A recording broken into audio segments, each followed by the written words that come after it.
Shalom Aleichem. Welcome to the Grapevine Wines and Spirits, and we're here with the Spirit Review, also known as the Kosher Wine Review, but today's the Kosher Spirit Review, and it really is. I'm here with Scott from Catoctin Creek. My name is Yehoshua Werth, and we're going to be overviewing a rye. Rye has been talked about in the Robb Report, Wall Street Journal, about every spirits magazine in the world as the hot one. Bourbon has been on fire, Scotch has been getting much more eclectic, and rye has been the big forward push because before Prohibition, rye was the #1 spirit in the United States. And my friend here has some real good timing. Tell us about what you're doing with your rye, where you're getting your grains, and what's going on. Yeah, so we started the company, and from the very start of our company, we wanted to make whiskey.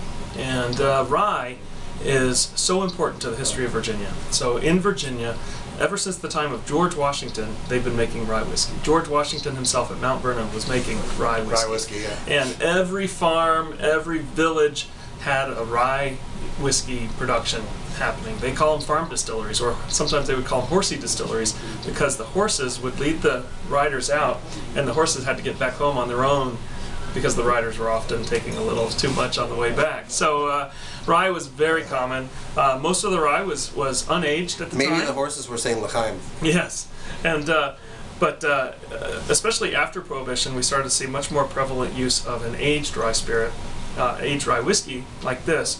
It's the base cocktail whiskey in the early days. Can you pour me some? Yes, absolutely. Thank you. So all the classic cocktails, the old-fashioned, the Manhattan, occasionally the Sazerac, and all these cocktails are really, really beautifully done with this whiskey. Just think about being around your wife making a challah, a nice big piece of bread, but instead of choosing wheat or spelt, get rye.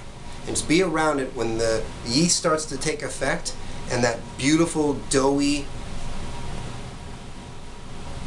but also with this like peach citrus, like, you know, instead of basting with eggs, put like a peach citrus sauce over the top.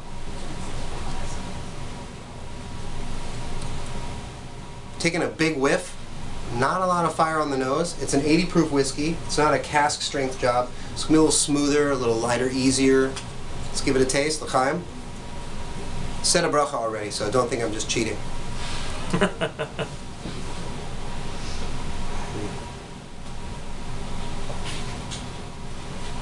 Right. I love this about good rye. Smooth, and then right when it gets to the middle of your palate, flavor starts to rise. While I'm talking right now is my favorite part, but I gotta talk straight through the finish.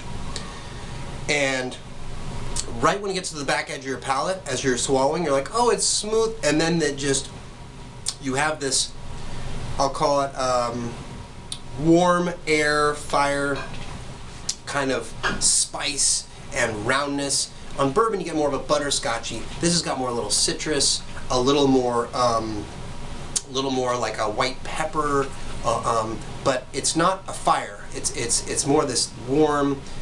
It still has a little bit of citrus, real good. Now it's like on the finish, you get this like a good crust on a toasted rye bread type of thing going on.